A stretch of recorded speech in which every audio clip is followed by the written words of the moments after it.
5-3. 5-3. The Oilers fall to the Minnesota Wild as the homestand kicks off with a tough one to a very, very strong team out of Mini, who continues to dominate on the road, and especially when they lead after two. Hi, everybody. Welcome to the GCL Diesel Oil Stream post-game show, live on location at Hudson's White Avenue, where it is all-day happy hour. I want to send out a big round of applause and thank you to Johnny Alberta, Cal in the Park, Sarah, and VR Montenegro for coming out tonight and braving the cold out there. It's a chilly one, so this is for you guys. Yes, indeed, as I learn how to use these buttons on the board when we're on the road. Hernan Salas back at EST HQ, and then Matty Kassian will be joining us from his satellite studios to help break it all down. Text us 780-218-9999. What pissed you off the most about that Oilers loss? I saw a lot of 808s in the nasty chat. I know the result wasn't good, but hit that thumbs up, please. And thank you as we get this party started. I was kind of laughing there, Hernan, when I was seeing 808, and I was like, what's going on? Oh, I know what they're talking about. So, Nat, I'll just read this, and then we'll get your thoughts. I hope you're a hot tamale tonight, because we enjoyed, and people have been talking about your explosion on Saturday and then your follow-up on Monday. The GCL Diesel Oil Stream post-game show brought to you by our proud sponsors at GCL Diesel. There he is. Providers of the best diesel engine components around, from turbochargers to injectors, fuel pumps to sensors. They are the critical engine component experts, proud to serve Edmonton and Northern Alberta for 50 years. Nanso, your thoughts on Edmonton's 5-3 loss to the Minnesota Wild, where they didn't have much after a gift from the hockey gods early on? No, I mean, not surprised. Minnesota's a hell of a team, but just an uninspired effort by the Oilers. Like you said, they get a gift right off the hop. Did they ever? Well, and two, I mean, sure, Corey Perry throws it on net, give him credit, blah, blah, blah. Same old, goes off the Wild player. Sure, they get two gifts, but just the offense just dead, Tommy. The power play, no life. Defensively, just sloppy. The attention to detail is just so lackluster.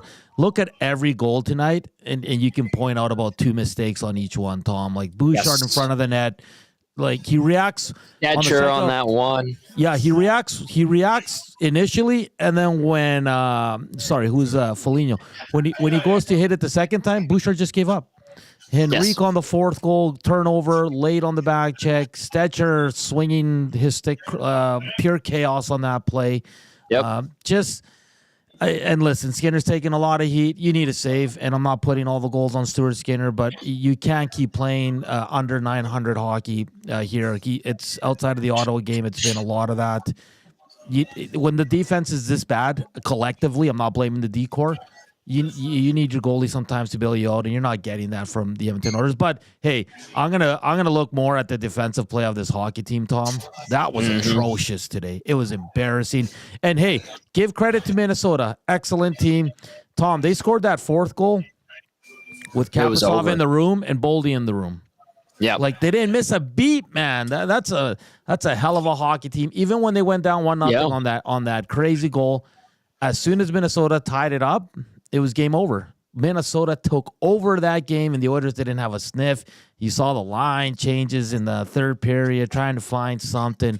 But Minnesota's a well-oiled machine. They don't change their game no matter what the score is. They come at you at waves. They're big, they're strong, they're skilled, and they play well defensively. Something the Oilers, at this point in the stage of this team, Tom, I still can't believe they're this bad defensively. Yes, they're missing a lot of players. I get that. You should still not be that bad defensively.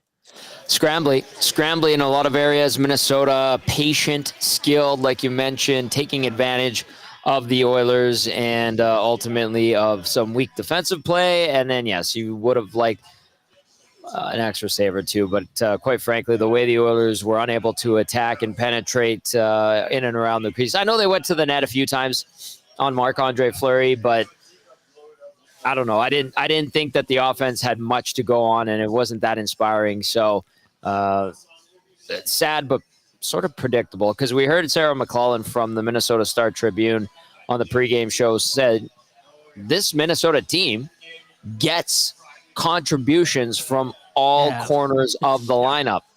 We saw that. Was it their third line today?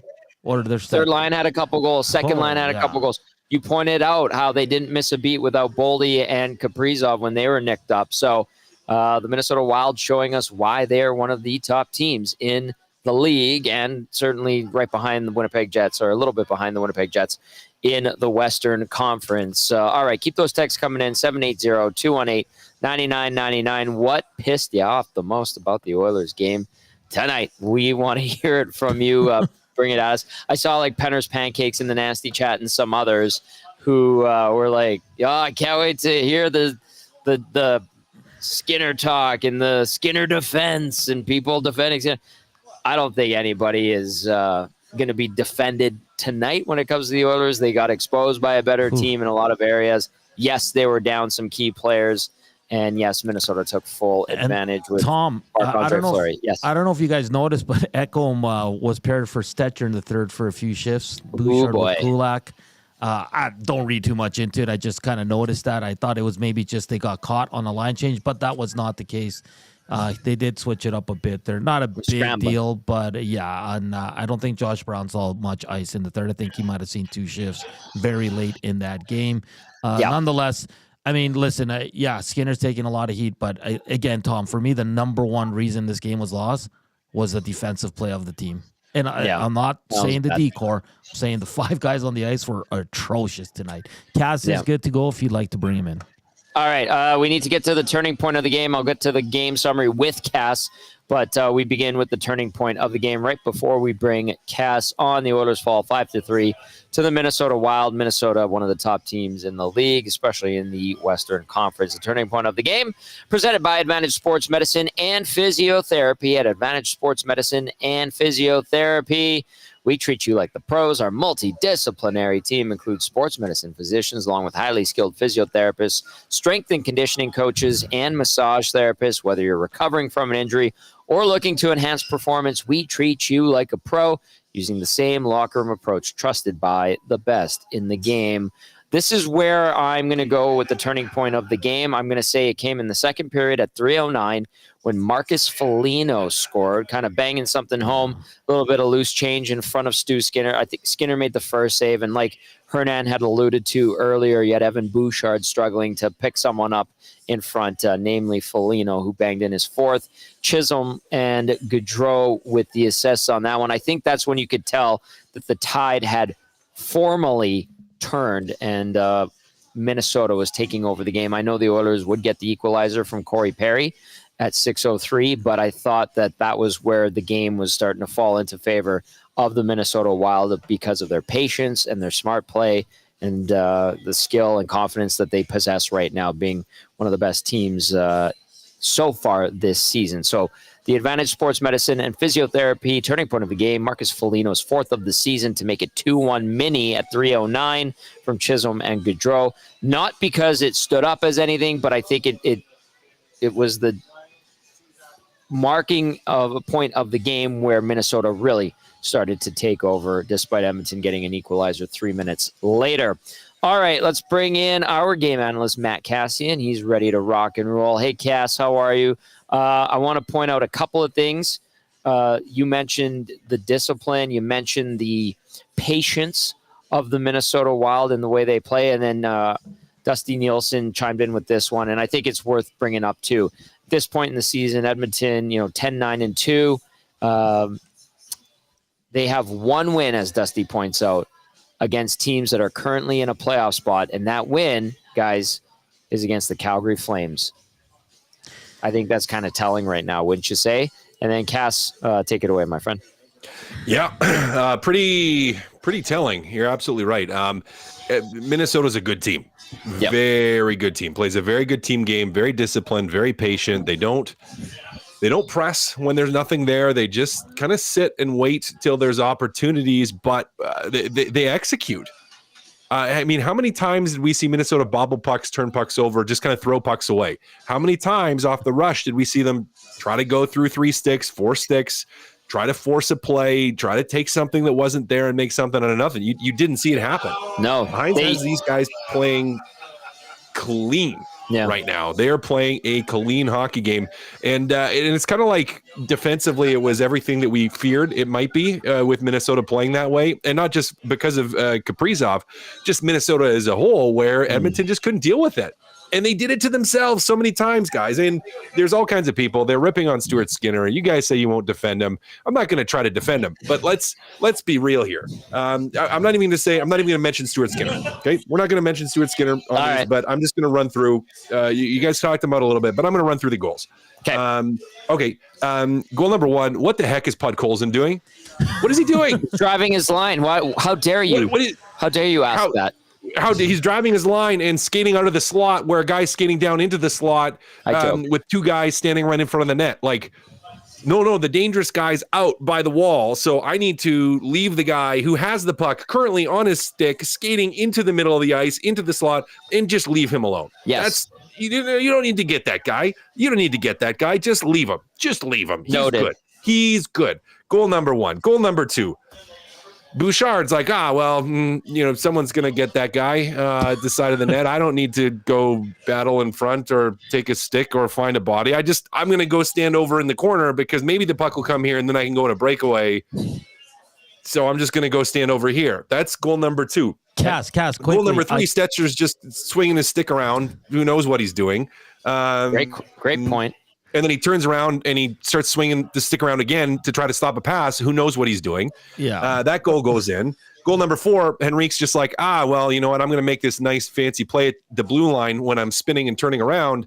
And I'm going to send someone on a breakaway on against Minnesota when we're in their zone already. That's what's going to happen. Turns the puck over, rush back the other way, gets batted out of the air on a through pass. Beautiful bat out of the air. Gets literally picked out of the air by Gaudreau on that one. Goal number 5 is a 3-on-1. So you tell me, Tom, to sit and to say that Stuart Skinner's the reason, and I get great. He wasn't great. Oh, you want the save. They scored for all purposes. Edmonton scored 2 goals tonight. I know Skinner gets the late one. Garbage time. They scored 2 goals tonight. Well, you can argue 1. One was on a freak bounce. One was on a freak bounce. Yeah. So before we're just like, goaltending's the issue. No, team defense in this was the issue. Again, we just went through it. It's forwards as well, not just defense. It was everybody. It was everybody that was involved in this. As a team, defensively, it was not there. It was not good enough. Look up and down, and plus and minuses. It's not a great stat. I don't love the plus minus stat because it doesn't explain a lot or tell you a lot. But short of that Skinner goal, it was dashes all the way down. I know Bouchard, I think, and Kulak get that one, to get back to even, but it was dashes the whole way down. And the defensive core as a whole, just not very good. The execution wasn't there. Too many turnovers, too many forced plays. Power play doesn't get it. I know you only had 2 opportunities, but they don't get it done. Good. You had a chance to pull you into the game. So just to a man, it was not a good enough game. Minnesota executed perfectly. Edmonton fell apart defensively. Again, just to run through it. Because I haven't even looked at the nasty chat. I'm undoubtedly getting absolutely shredded on there. But Podkolzin skates out of the way, 2 guys standing right in front of the net. Can I add something on that first goal? Sure. Evan Bouchard did a great job of getting out of the way himself from in front of Stu Skinner while blocking him. And taking away his eyes. Yep. That was great. Again, rebound. There. So you have the goaltender makes the first save. Scramble in front, your defenseman slides off to the side. All right. That's not good. Goal number 3, you have a pass to the back door. Goalie has to move, pushing across with Stetcher swinging at it. Doesn't get a handle on the puck. Lets a through pass through the seam to the back door. Goal goes in. Goal number 4, again, turnover at the blue line, and it gets batted out of the air on a through play that, again, gets through. And then a 3-on-1. That it's a rebound on a 3-on-1 that you get scored on. And a late developing 3-on-1, I should say, because you had an unnecessary pinch and a forward that didn't cover and didn't recognize. So, there's a lot more that was wrong with that game than the goaltending. There was a lot more to that game that was wrong than the goaltending. Now, I mean, you guys run with it. I'm probably getting absolutely shredded now. I might have to scroll through and see how dare you tell the truth about this team tonight. Actually, it's pretty good, Cass. And I said it off the top. I said there's a lot of issues on this team, but today was the defensive play. Second for me is there's nothing offensively, Cass. Like, did they have a good look? Nope. In the whole game? Not really, no. No, the power play, he can get back in the game. They didn't get a shot. And the second power play, they got credited with a shot, but it was a horrible shot. It like got deflected. It trickled into Fleury. Fleury had to kind of push it away. They counted that as a shot.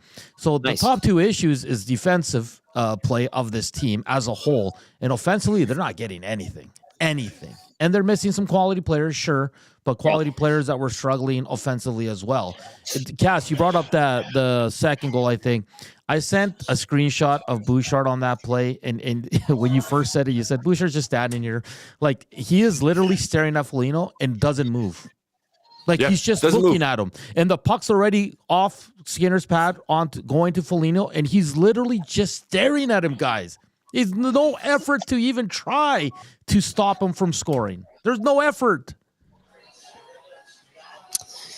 May I suggest, and I know, and I love, because this is what we do. We break it down.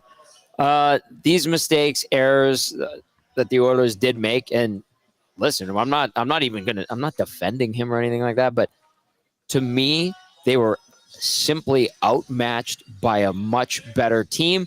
That because of how good Mini plays, how sharp they are, how patient they are, like you said, Cass, how smart they play right now, forced Edmonton to basically self-destruct and implode the way they did, to the point where we're just like, okay, look at that mistake. And then that's just one goal. Okay, next goal. 3 mistakes here, and then that, and then, oh yeah, he didn't get the save. There's another goal. And it's just like, I just think that Minnesota flexed on the Oilers tonight. Yeah. And what the result was a absolutely despicable display of defensive zone prowess. Because how many of the goals, guys, sorry, Cass, how many of the goals did Minnesota, I'm not saying Minnesota didn't work. Minnesota works really hard, and they earn a lot of what they get. But today, like, let's be honest, how many of these goals were like beautiful plays? The 3-on-1 goal was a great pass off the pads. That one. The other ones, it was the Oilers self-destructing.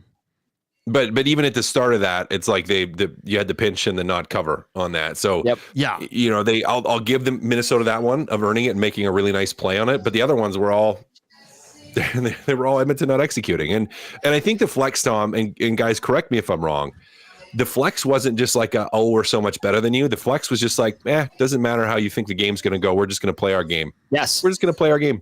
Yep. That was their flex. Like, their flex was like, we're just going to do our thing.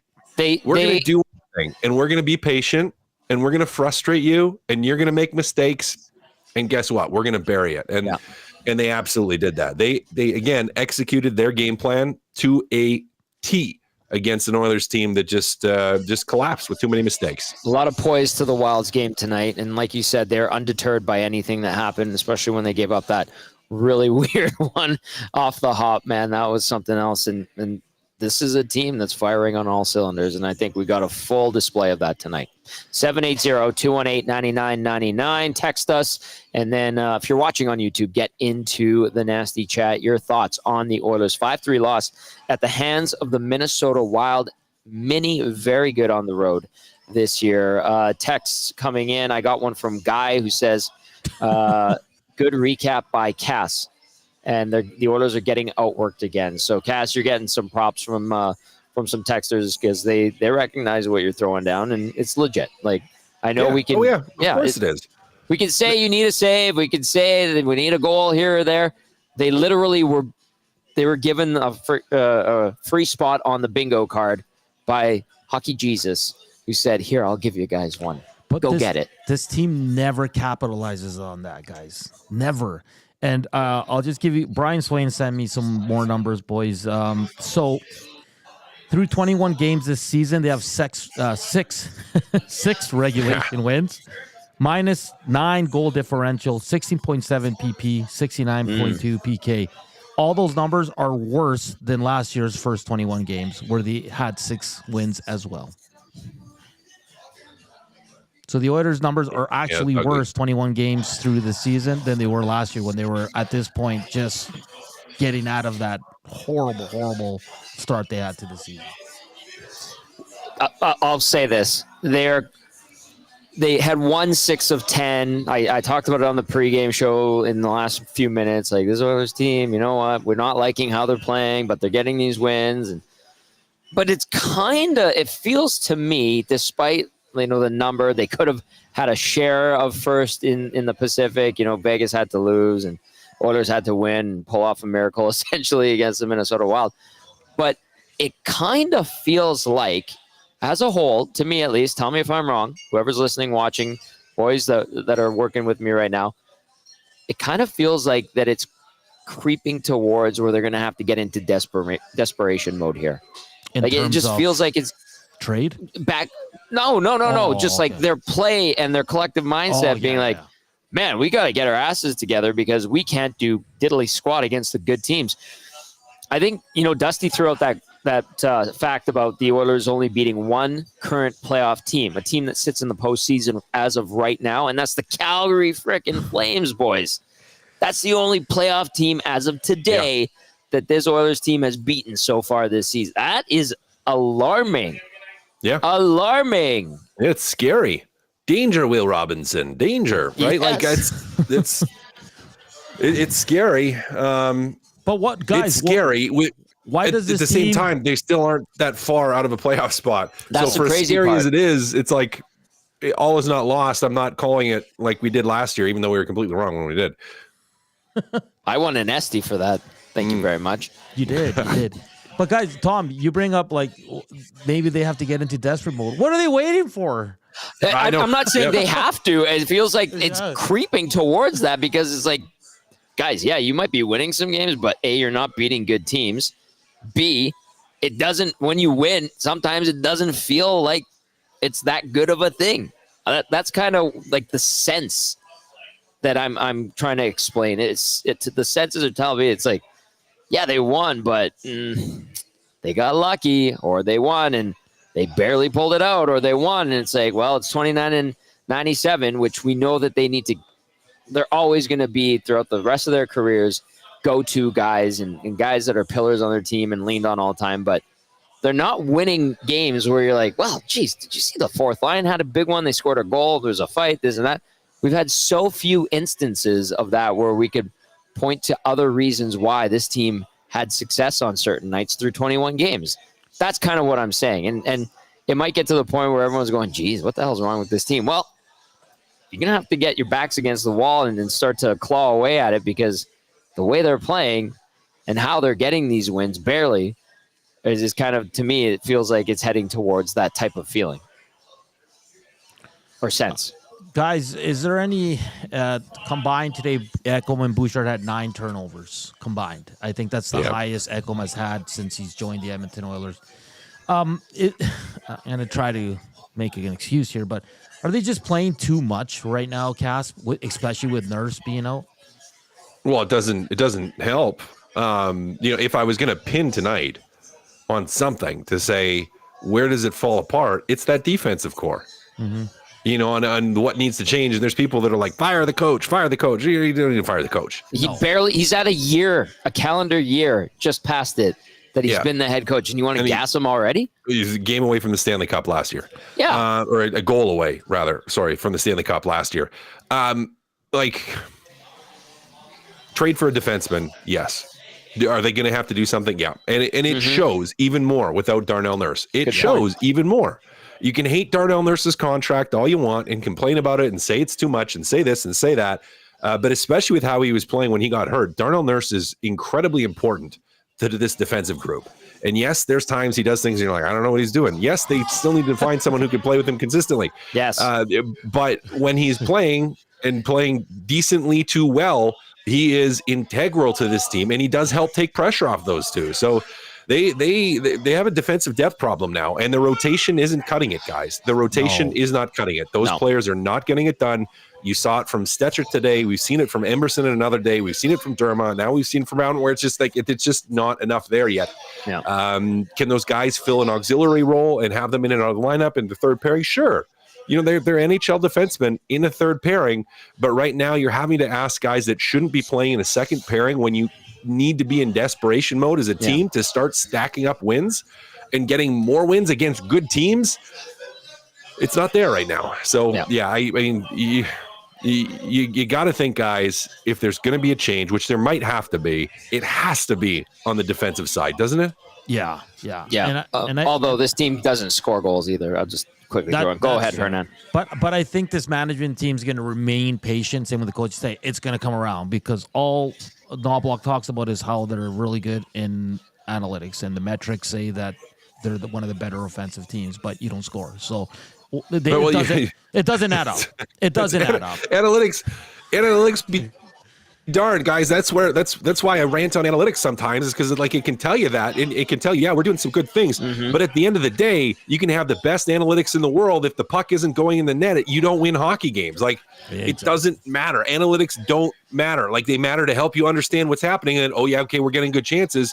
But what they also tell you is, guess what? We suck at finishing right now. The puck's not going in, and we have to be better. And it doesn't matter.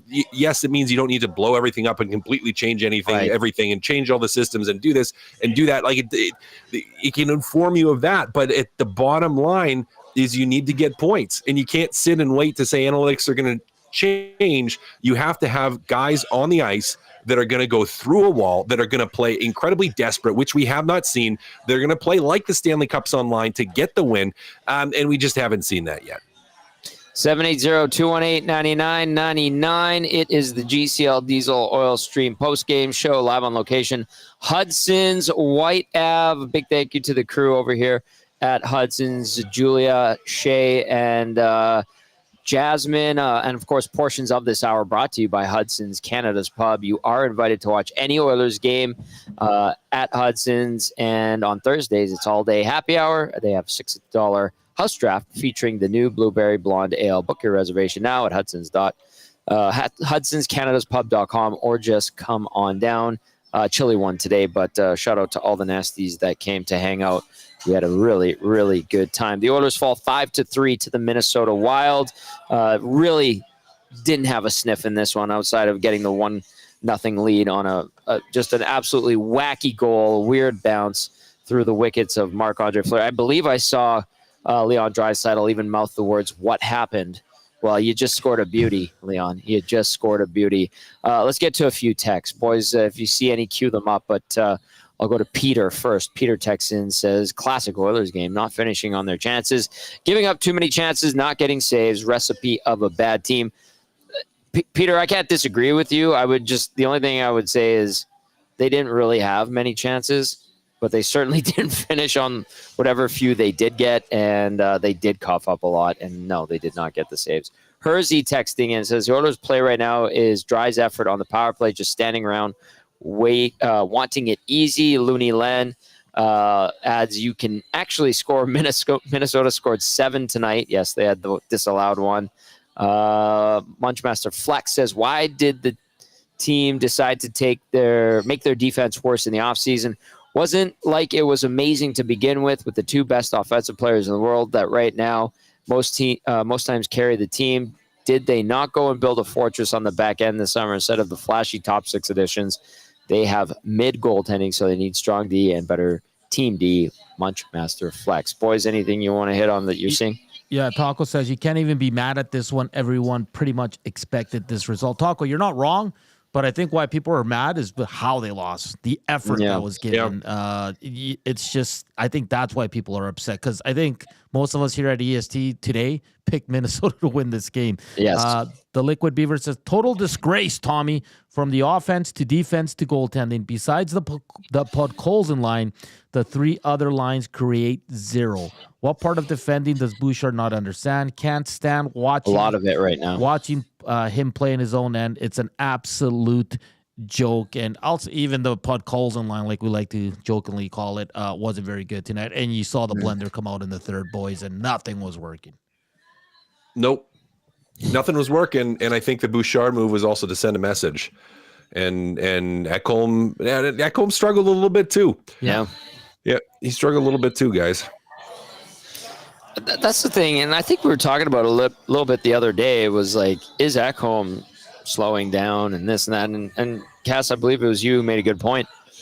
It's like, well, you're basically playing and defending for yourself and filling in for your partner because he's having just an absolutely egregious time. Let's just face it. And in the defensive zone, neutral zone, and even sometimes in the offensive zone, namely at the blue line where a lot of mistakes have been created and chances and opportunities for the opposition going back the other way. And a lot of those, unfortunately, for Evan Bouchard, have turned into goals against. So I think, there's got to be like a combination there. And listen, he's no spring chicken. He's 35 years old now. And there's going to be wear and tear, and those cracks are going to show more now, aren't they? Well, and you're playing a ton of minutes, and it's a quick turnaround time from a recovery for a season, right? Mm-hmm. Like where it was a short summer, and then you're thrown right in. He's banged up in training camp, and then you're tasked with playing 1 million minutes. Like, yeah, you got to solidify the decor. You have to find a way. I don't know how you're going to do it. I don't know who you're going to trade for. I don't know who's going to trade with you to make it happen. But you have to find a way because it's just. And for the first time, I think in their tenure here, you're seeing frustration a lot from McDavid on the ice early on in games, all the way throughout. Like today, there was a play where Stetcher skated it up into the neutral zone, and he just threw a pass away, and you can tell McDavid. And then remember in the third, guys, when McDavid, the puck was there, and Stetcher, McDavid didn't know who was going to go get the puck. Oh, and they had like 3 people blow by it. Yep. And then McDavid finally picked it up and was shaking his head while he was skating up the ice. Like, he's frustrated, man. He's not the only time. Rightfully so. Yeah.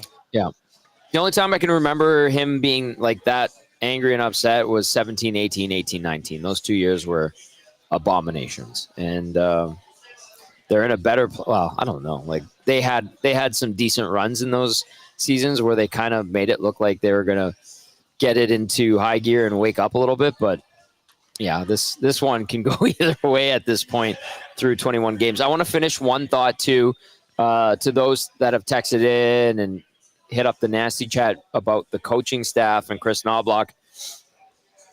Just past 1 year on the calendar as head coach of this team, has accumulated a 56, 27, and 7 record after the loss tonight in regulation. I'm not defending him, but I'm just saying, like, that's what he's done.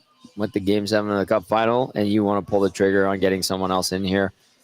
I think we need to tap the brakes on that a little bit. How's this coaching, guys? Look at the decor. What is he supposed to do? What? Like, with the injury. And again, I'm not making excuses for Kris Knoblauch, but it's the reality. You got Hyman, Arvidsson, that's 2 top 6 guys. Who else do you want to see up in the top 6? Like, who? Is it the coach's fault? Nuge is not playing well. Is it the coach's fault? Jeff Skinner's not playing well. Like I just Hyman can't buy a goal. Yeah, I don't get how we're blaming the coach here. I really don't. No. I think you could point the finger at management. Yes, for absolutely. Dismantling half of your decor. That I think you could do. I don't think you can point the finger at the coach either. Some calculated risks that are blowing up in their face, certainly, through 21 games. Keep those texts coming in, 780-218-9999. Tom Gazzola, Matt Kassian, Hernan Salas with you. Oilers fall 5-3. It's the GCL Diesel Oil Stream post-game show. The scoring summary looked like this tonight really quickly.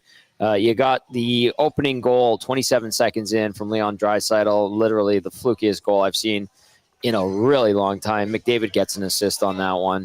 Matt Boldy ties it at 9:56, his 11th from Kaprizov and Brodin. Defensive breakdowns, a whole bunch of them. Cass calls it a compounding of errors. Second period, Marcus Foligno would make it 2-1 at 3:09 from Chisholm and Gaudreau. Corey Perry would equalize it at 6:03, his 4th of the season unassisted. Then Marcus Johansson would score his 2nd of the year from Ryan Hartman at 9:10 to take the lead back for the Wild. They would not look back after that. Frederick Gaudreau, 3rd goal of the season from Hartman at 17:02, 4-2 Wild heading into the final frame. Freddie Gaudreau adds another 2nd of the night, 4th of the season from Jake Middleton and Marcus Foligno at 950. You knew this one was over. Like Hernan and Cass were talking about, the Oilers were scrambling up their lines, changing their D pairing, sitting Bouchard. Didn't matter. This one was over, and the Wild knew it. The Oilers knew it, but they did get one. Jeff Skinner, I suppose, a slight silver lining, getting off the schneid, banking one in. Kind of lucky as well. His fourth of the year from Perry and Henrique. Final score 5-3. That goal coming at 19:35.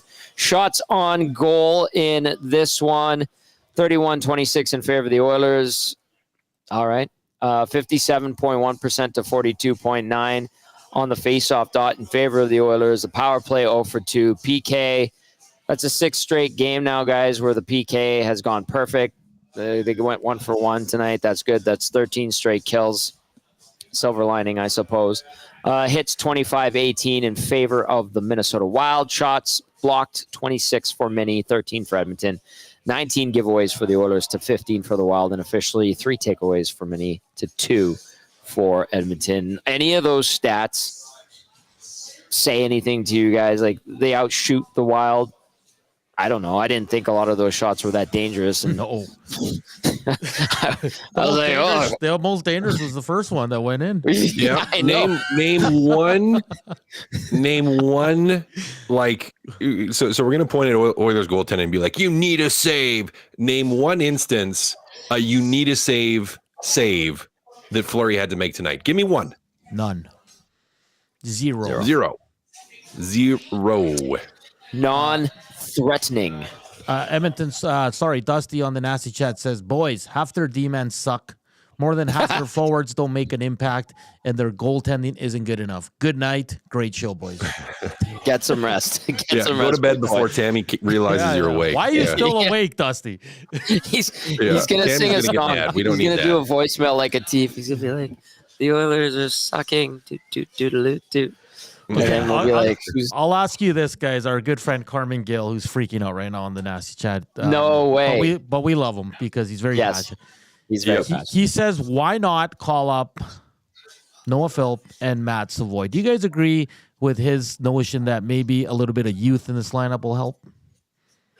I'm asking. I'm not saying that I agree, but I'm just saying. I wouldn't be opposed to it. Yeah.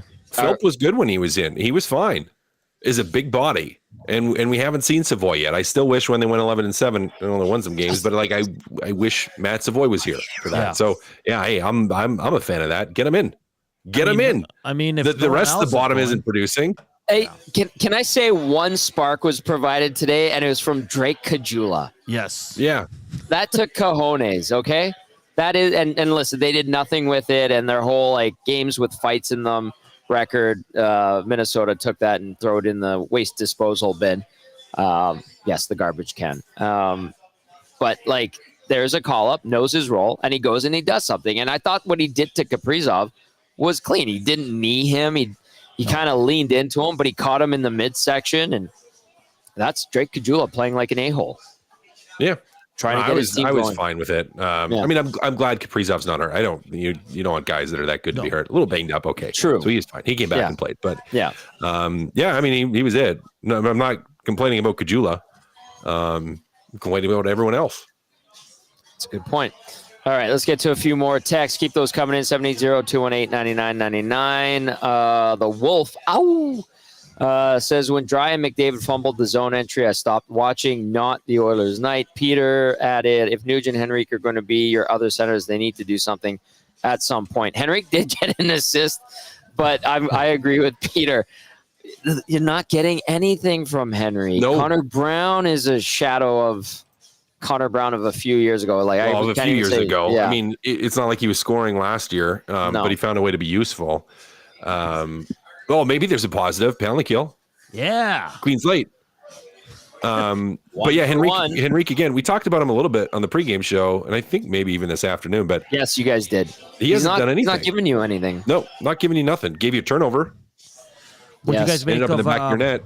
What'd you guys make of Kasperi Kapanen, who drew 2 penalties tonight? But at least he drew 2 penalties. Yeah. Yep. So that's okay. There's a little positive. He used his speed and drew a couple calls. That was all right. Everything that we've pointed out as either silver linings or positives for the Oilers equal like this much good juju compared to everything the Wild did.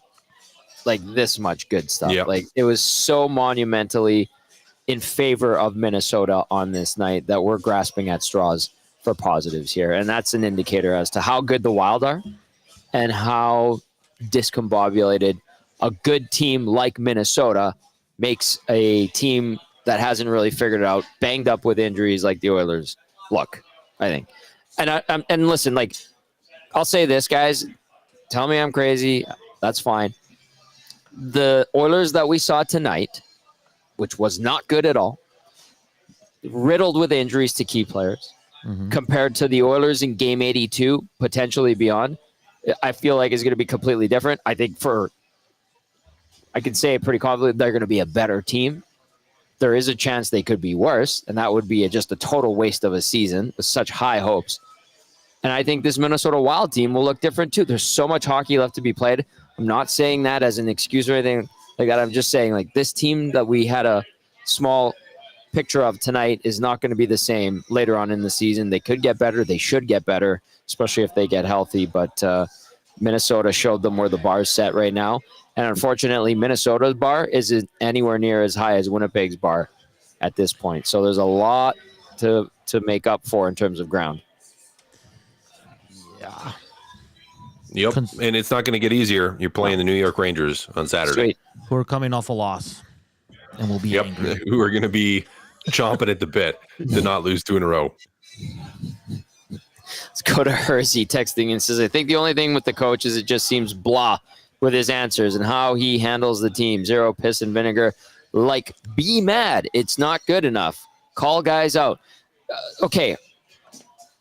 Let's go into Hersey's text here because I've seen people agree with what Hersey is saying, and they've echoed the same sentiment, guys, where they don't like the answers that Kris Knoblauch provides, the tone and demeanor he does publicly, and people want to see players, put under the spotlight or in the crosshairs, however you want to describe it, and they want to see some fire from him. We're not going to see that. I think that's pretty clear by now. I mean, well, you know what? I mean, I kind of, I think they'd be happy if he grabbed the microphone and tried to beat Reid Wilkins to death with it. Then they'd be like, "Oh, there's some fire!" Give me a break. We need Reid, by the way, so please don't do that. Don't do that. No, and it won't happen. But what do you expect? You think that's going to happen?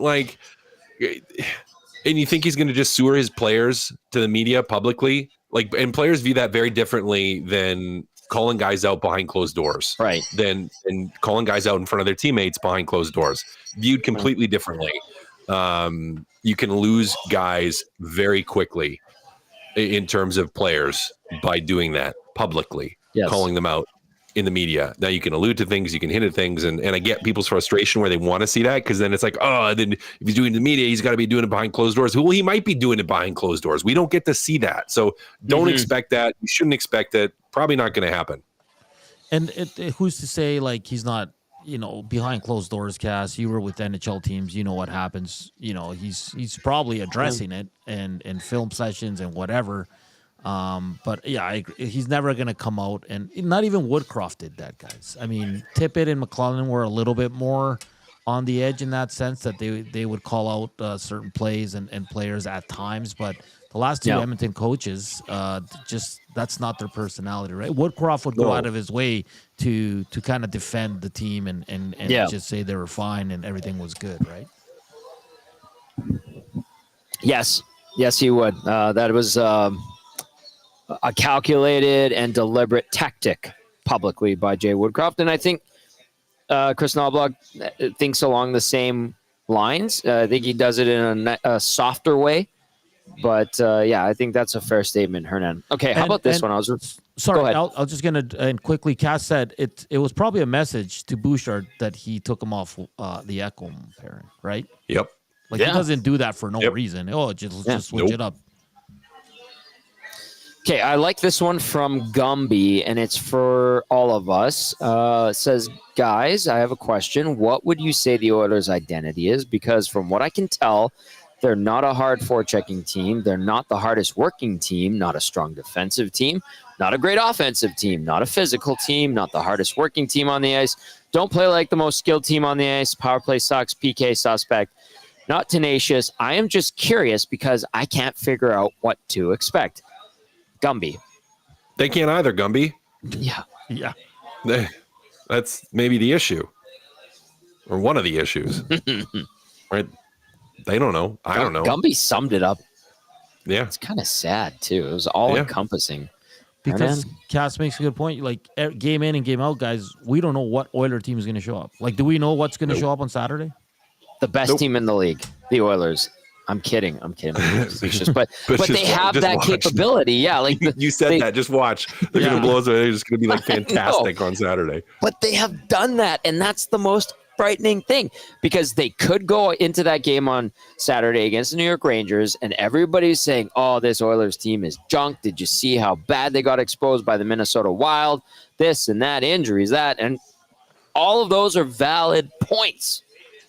And then they can go and play this unreal game and beat a team like New York, and they'll get offensive contributions from bottom six guys. The defense will play better, and they'll get a few saves. And then it'll tantalize the fan base, and they'll be like, there they are. They're back. They can do it. And then they'll go and they'll play like San Jose and barely scrape out a 2-1 overtime win. You know what I mean? Like, that's the frustrating part. And Gumby's right. Like, all those elements of the Oilers game, especially tonight, and at too many points already in 21 games this season, they've been that team where it's like, yeah, power play sucks, PK suspect, not tenacious, no forecheck, spotty defense. Like, he's right. But then they can go and give you a brilliant gem of a game and beat a team you don't expect them to beat. It's so all over the place. It's crazy. Yep. All right. 780-218-9999. We've been having a go at this because the Oilers got exposed tonight, certainly by a very good Minnesota Wild team. Well, let's do this. Let's do this, Hernan. Let's get some final thoughts from Cass, a look ahead to Saturday. Then we'll go inside the locker room. I'm assuming that's where you want to take it. We only have Coach right now, but I'm very intrigued to hear Coach. So, we have him ready to go. Cass, do you want to wait for Coach, or do you want to give final thoughts? We'll do Coach and then final thoughts. Okay. And then we have Reid Wilkins coming up. Okay, here's Kris Knoblauch. If you can just assess your team's play tonight, what do you think your biggest issue was tonight? I'm in the defensive zone, not being able to close things out, and also not losing battles around the net. The most important area, all the goals are 5-10 feet away from the blue paint, and I didn't think we did enough to get there. And defensively, we didn't do a good enough job boxing out. We lucked out. The one goal that was offside turned back, but there was they had a couple opportunities there, and then even when they pushed Skinner into the net, that shouldn't happen. And then a couple of goals, we got to be better around there. There have been quite a few ups and downs, 3-game win streaks to win-loss, kind of a little bit all over the place.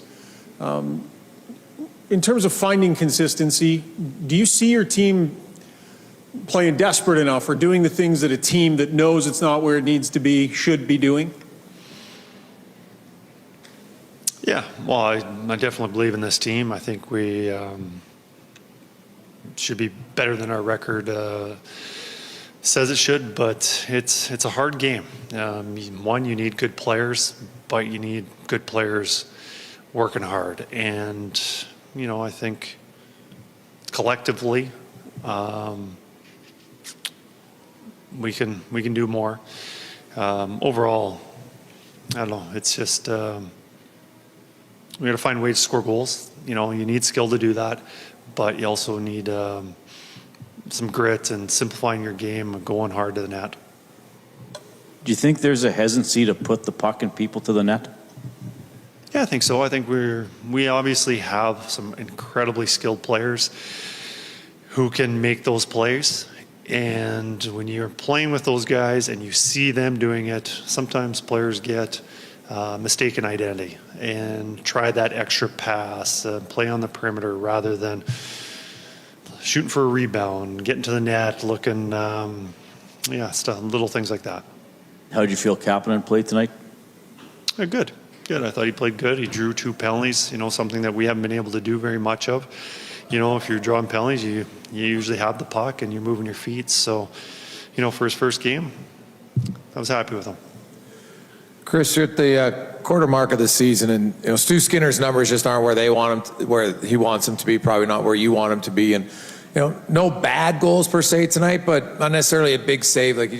What are you seeing from Stu, and maybe what do you need to see to kind of get his game back where it should be?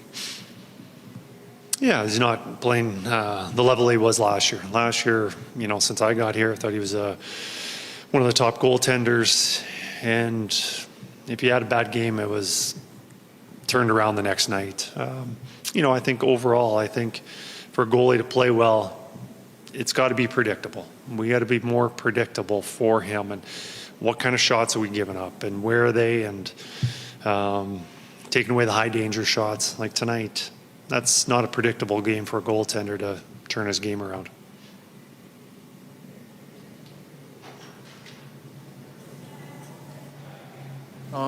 Maybe just a thought on the recent play of Bouchard and Ekholm in particular. Mattia said it's like either +3 or -3. Having a lot of nights like that are a little up and down. When they're at their best, we've all seen it. But what do you see in that pairing right now when there's dips? Yeah, I don't necessarily can point out why a good game to bad game, but our team is very dependent on those two, and if our team isn't playing well, we're getting stuck in the defensive zone. We're not getting as many offensive zone starts for those guys, and it's just a more difficult game for them to play. I can't say that when we lose it's because they had bad games or they're -3. It's there's things that they can do better, but I think it's more of a team thing rather than an individual pair. All right, there you go. There's Kris Knoblauch speaking to the media. A couple things stood out to me there, boys. D-zone, losing battles around the net. Mm-hmm. He said it in a very nice, calm way. Then he said, when he was asked about some of his players and some of the big dogs, said, you need good players working hard, not good enough collectively. And I don't think that's specifically Draisaitl and McDavid. I think that's some of the other guys, and that's, I think, indicative of the whole year when he was talking about his team. Cass, what did you take away from that, and how do you look ahead to Saturday's game against New York? Yeah, well, I'll also pull out that he identified that they have players that maybe have some skill, but shouldn't try to mimic the high-skill players' games that are doing that right now. And that's where you end up too much in the perimeter, not around the net, not going to the net, not getting greasy goals in there. And also, I mean, he just, and I get the statements like on Stu Skinner, where it's like, yeah, things have to be predictable. Really hard to play when you're just consistently giving up backdoor tap-ins, when you make the first save and you know that you're going to have to do something spectacular to the second. And even like everyone, and even you guys, like everyone's just like, oh, well, you need the big save. You just need him to make the big save. And I'm like, what? You wanted 5 big saves tonight? Like you wanted him to bail you out 5 times? Like, is he going to have to do that 5 times every game because of what you're giving up? So, yeah, I mean, there's just a lot. I think that probably was the most candid we've seen him for anyone that just like wants him to be a snap show in the media. So yeah, I don't doubt again that he's speaking like that in the room, and heading into Saturday, and you hope there's a message that resonates with the team, because it's going to be a tough night. Again, you're getting New York, who lost tonight, really good team, doesn't like losing 2 in a row. That's going to be coming in here hungry for blood. You're not going to have everybody back in the lineup all of a sudden. So hey, you got to be ready to battle it out. Can't try to skill this one against New York on Saturday. Yeah, We'll see.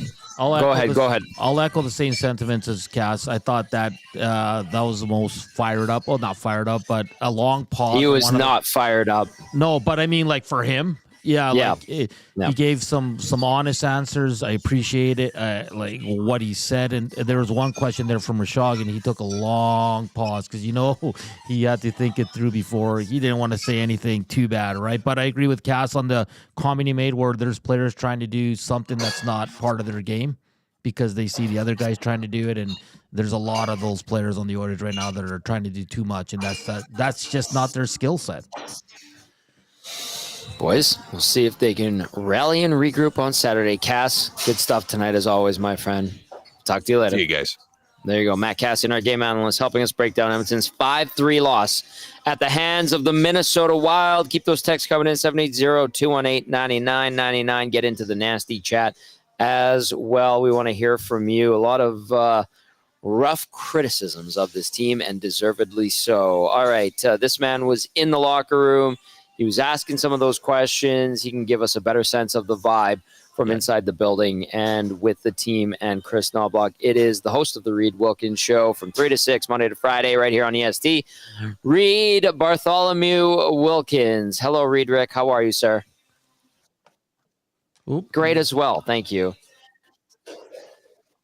Well, Hernan's playing with it. There you go. You got it. You're centered. You look great. Very symmetrical. Okay, you were listening to Kris Knoblauch there. That was your second time through because you were in the room asking him questions. What did you glean from Knoblauch? What was your sense of the vibe in the room working it after that loss? Well, Corey Perry was interesting because I specifically asked him. I asked him the first question, and then later in the scrum, and I actually used this term. I can't remember exactly how I worded it, but I used the term muck. And I said, are you guys mucking it up enough in front of the other team's net? And he was like, no, probably not. Like, it's just work. Like, you got to, so, and Bouchard talked a lot about consistency and Ekholm a little bit as well. This was a very poor game by the Edmonton Oilers. Now, against a very good team. Mm-hmm. But, man, they were totally overmatched. Like think about this, guys. So, 27 seconds into the game, the Oilers got a massive break on a fluky goal. Yeah. And then 2:09 into the game, they had an offside challenge that was successful. Correct. And the Good puck point. It was offside by about an eighth of a puck. Yes. So you in the first 2 minutes and 9 seconds of the game, you are +2 in terms of good breaks. And you still lost by 3, basically. I'm not going to count the garbage time goal at the end. I think Matt said earlier that they kind of allowed 7, but I thought that was a clear goal that shouldn't have counted. The one where Skinner was kind of pushed into the net. Yeah. But still, and they didn't muck in front of their own net on that. And all one. I put in the nasty chat today was no interior presence at either end of the ice. Good so point. They're not tying up guys in front of their own net. They're not taking the body. I thought Bouchard was especially vacant tonight in his responsibilities. And then you had the other goal where Stetcher's hacking at it, trying to clear it, eventually gives it to the wrong team, and then they score. And then at the offensive end, and then Perry said it, and Knoblauch said it, they're too perimeter. And I really thought that was interesting what Knoblauch said. You play with these high-skill guys, and maybe you think that you're that guy. But, if you're an Edmonton Oilers forward and you think you can play like with the panache of McDavid or Draisaitl, you're really missing the point. You're not just reading from the wrong textbook. You've signed up for the wrong class. So it's pretty frustrating to hear that because this isn't a team of 21-year-olds where it's like, well, there's a reason they're clueless. They haven't been through it. This team they've been through it. I realize all the talk about comparison, whatever. Last year's gone. They should still be a better team than what they are. And they recognize what they're not doing, yet they're still not able to do it. So that's what's kind of maddening about this one. Some other moments, and I heard you guys talk about the drop pass that 3 players skated by in the top of their own blue, or just inside their own blue line. I think that was in the third. Second period, Ryan Nugent-Hopkins, point A in the slot. He tries a drop pass that doesn't work. I know everybody loves the Nuge. He's got 2 goals. He's not playing well this year, Shoot it! Why would you not shoot it if you're right there? It was... Reid, Joaquin texted me there, and he goes, what is he doing? What is he doing? Well, I don't know, and I clearly I think some of it is mental. I get the people, and I've done it too, who are criticizing the makeup of the roster and the players that have left. I get that. But I still believe the players who are actually on this team now can execute at a higher level. There is some sort of hesitation or glitch in how they're playing. When I see plays like Nuge passing up a shot and a drop pass to nobody and things like that, and players and defending players not tied up in front of the net. I mean, the goal that didn't count because the offside, like Bouchard chases a guy behind the net that doesn't need to be chased. Yep. Skinner makes a great save. And then there's 2 or 3 Oilers watching the guy shoot the rebound in. Yeah. So, like, at what point, that's what I mean, interior presence. Like, don't sit there, and I realize that Stuart Skinner is getting criticized as well. And I think a lot of that is valid. But also, when the guy makes a great save, your job is not to sit there and go, hey, good job, Stu. Let's see if you can get this one. Hey, nice going. See if you can get this one. We'll jump in a second. See how many in a row you can. Like, get in there, muck around, running over. So it's very fundamental hockey things that they're not doing. I certainly hope they can get back to it. They're just I don't think they're a terrible team, but they're highly mediocre at this point. Well, and their record is highly mediocre. They have 10 wins in 21 games. They got, 4 overtime wins, and they haven't beaten I don't think they've beaten anybody really good. Well, the one playoff team that they've beaten, Dusty pointed this out, the one playoff team that they've beaten that's in the postseason as of right now is Calgary. Which then they will probably not be by the end of the year. Agreed. Reid, I agree with everything you just said. I look to that second goal and Bouchard's effort in front of the net on Foligno. It's fascinating because it's like we know this team is capable of it, but like how can you not have the effort, Reid? Like that's the big one for me. Like Bouchard there, I know. Like he's just like I took a still shot of it and I sent it to Joaquin. Like, and I'll show you guys tomorrow. He's literally just standing there once the rebounds coming to Foligno. Like he's not even attempting to put a stick on him, to put a body on him, and he does. You know when he does it, guys? When it's way too late. Like, yeah. I just don't get, for me, effort, that's a personal choice. Like, that's not on Kris Knoblauch. He can't control the guy's effort on the ice. I just don't get how a team that's in this part of the mature state of this club and the core can be that, so far away from the details and a lack of effort, Reid. Well, as I said on my show the other day, unfortunately, to a certain extent, that's Bouchard. I don't think he's ever going to turn into Scott Stevens. No. You just hope that his major defensive gaffes are fewer and further between. So, unfortunately, that's him to some extent. I don't know if players change massively over the course of their career. But, yes, you got to be aware and slash a guy. If you don't want to hit a guy, slap at his stick or try to clear the puck or do something. But it's all over the ice. That's the thing about talking about this team this year. I mean, I know and even sometimes on my show, I'll say, well, okay, today I'm just going to talk about this. And we have a lot of listeners who are, okay, it's this, or this. Mm-hmm. Nobody's really wrong, but I don't think it's just one area. Good point. I agree. Is Stuart Skinner having a good season? He is not. I do not think he's at the level that we've seen him play in the past. But is this strictly a goaltending problem for the Oilers? Nope. No. Because, again, it'd be nice if they didn't turn the puck over in front of their own net, or give up a 3-on-1 in which he actually made a pretty good save, and then the rebound gets slapped in. So it's, and then, I just, you got to own that middle of the ice. You got to own that home plate area. Quit passing it around the outside all the time. Again, maybe I'm overestimating the capabilities of the roster. Maybe they don't have the talent or the muscle to get to the front of the net on offense. Maybe I don't know. I understand that sentiment and that statement. They do. These guys are capable of way more, and they're underperforming. That is abundantly clear. And I know people want to shred this roster, and they have every right to, because of that lack of impact that these guys have had. So quite frankly, there have been so many underwhelming performances on this team from individuals that shouldn't be this bad at this point in the season. Yeah, I mean, my hope really for them was that they would win one of these two games against the Wild and the Rangers, who are both good. Mm-hmm.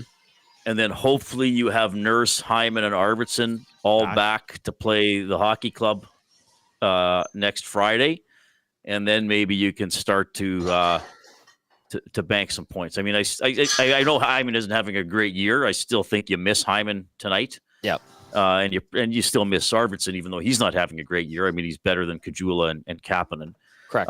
But yeah, I mean, it's a quarter of the way in, and it's often the same thing night after night. I guess the PK is doing better, so hooray! 13 in a row. That is important. Yeah. But yeah, this one just never felt good. Like they got that break early, and I thought, okay, maybe now like they got a lucky break. Maybe this is going to energize them. That's a positive goal, and then. A couple shifts after that, I was like, I don't like the way this is going. Like Minnesota's quick, Minnesota's dogged, they're rugged, and the Oilers weren't any of those things tonight. They mucked really. it. Like even when it was, what was it, 2-2? Perry made it. Yeah, but it was over. Then they gave up a goal 3 minutes later. So yeah. Okay, last one for you, Reid, and for Nanso, I want to throw this at you as well. And to anybody listening, watching, 780-218-9999, get in the nasty chat as well. I'm going to suggest something. Take it how you want to respond. We'd like to hear from you, please, and thank you. Maybe December 4th, when we find out whether or not Zach Hyman, Stu Skinner, and Evan Bouchard make or don't make Team Canada, they get their collective you-know-what out of their you-know-what. Regardless, like if they say, all right, Zach, you didn't make the team, you're not doing diddly squat. Sorry. Evan, you know what? We love and appreciate your offense, but your defensive game is so porous. You didn't make the team. And then Skinner, hey, Stu, like, we like you. You're in the mix, but unfortunately, Logan Thompson's having a better year than you, and we're going to go with the hot hand. Sorry, you didn't make the team. That relief, if they don't make it, maybe they do. Some of them do make it.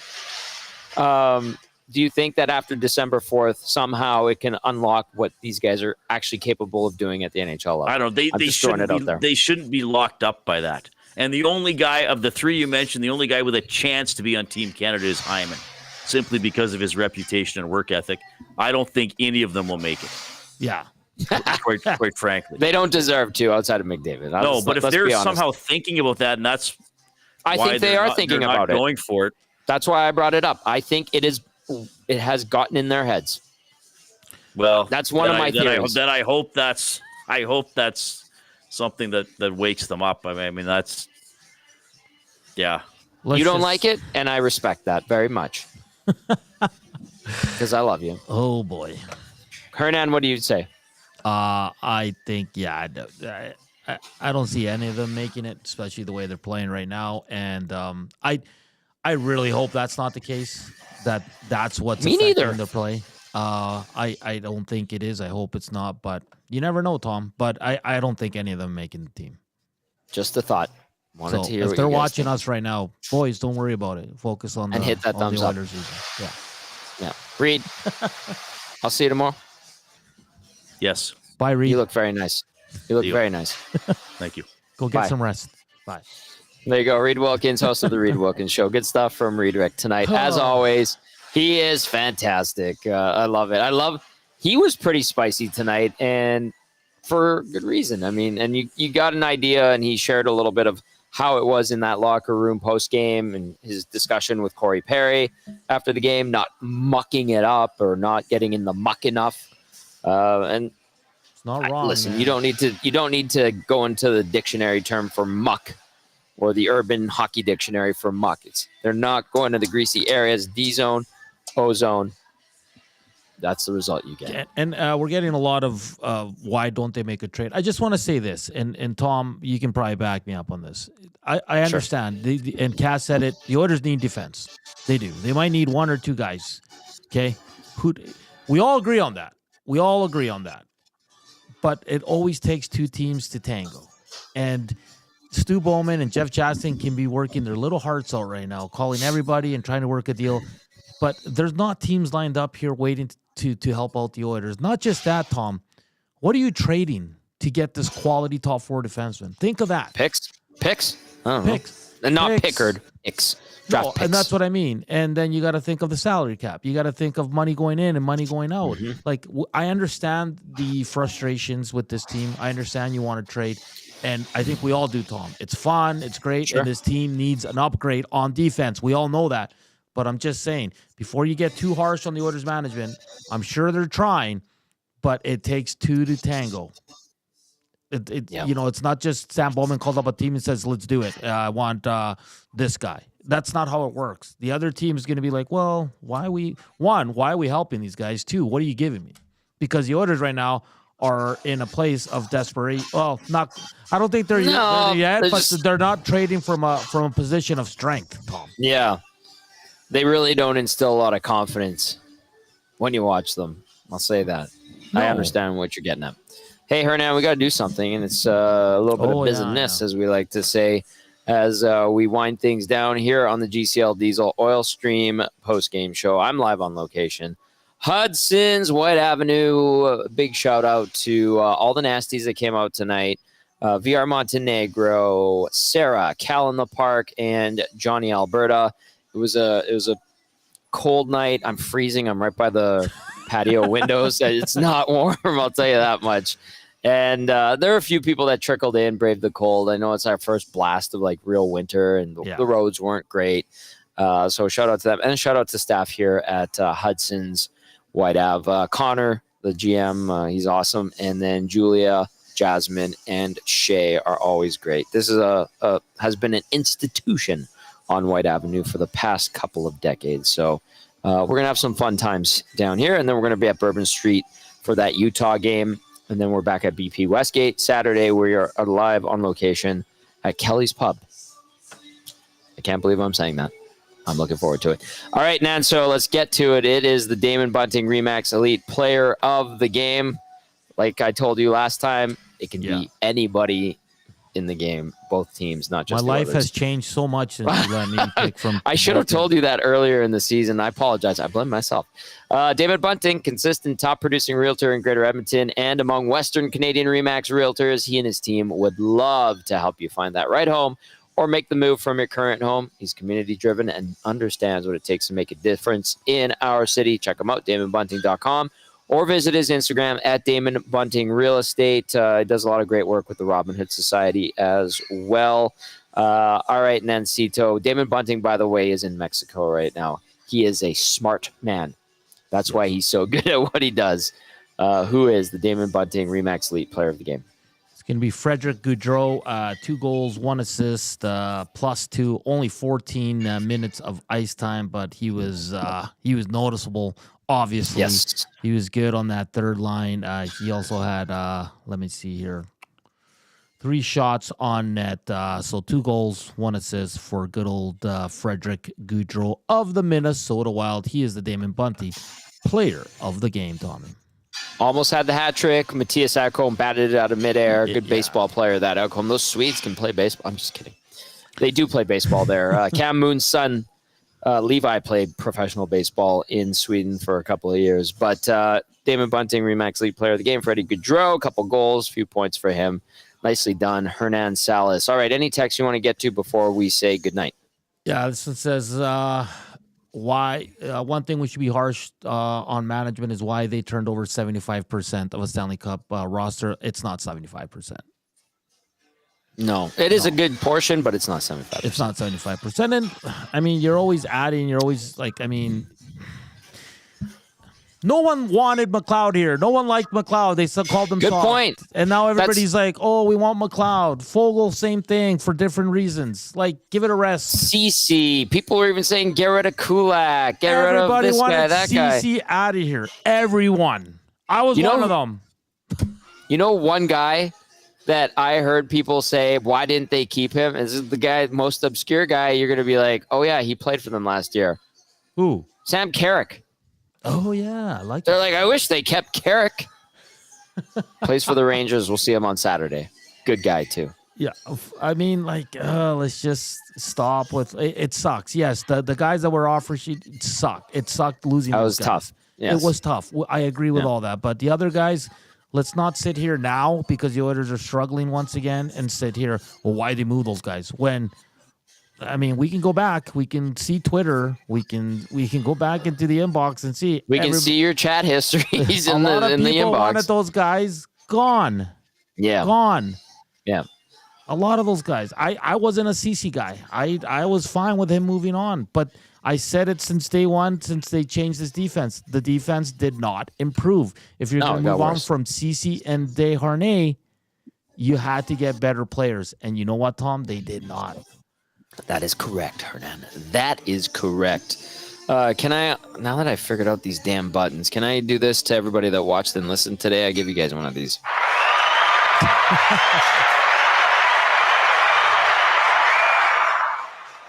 And I think this would be appropriate for the Oilers and their performance. I think that sums up essentially all of the nasty chat and the text line tonight. That's going to do it for the GCL Diesel Oil Stream post-game show. Edmonton falls 5-3 to the Minnesota Wild. They're 10-9-2 on the season. And now they get the New York Rangers on Saturday. We are live on location, Kelly's Pub, for downtown's Winterval Festival. It's going to feel like winter, but stay warm inside with us at Kelly's Pub. I want to say thank you to everybody here over at Hudson's White Ave. They're honestly the best. It is an institution on the corner here of White Avenue and Gateway Boulevard. I always want to say Calgary Trail. I'm an old man. On behalf of Reid Wilkins, Hernan Salas, and Matt Kassian, I'm Tom Gazzola saying thank you as always for listening on iHeartRadio, TuneIn Radio, Apple Music, EdmontonSportsTalk.com's audio player, and for watching on YouTube. That's going to do it for the post-game show. Thank you as always. Ciao for now.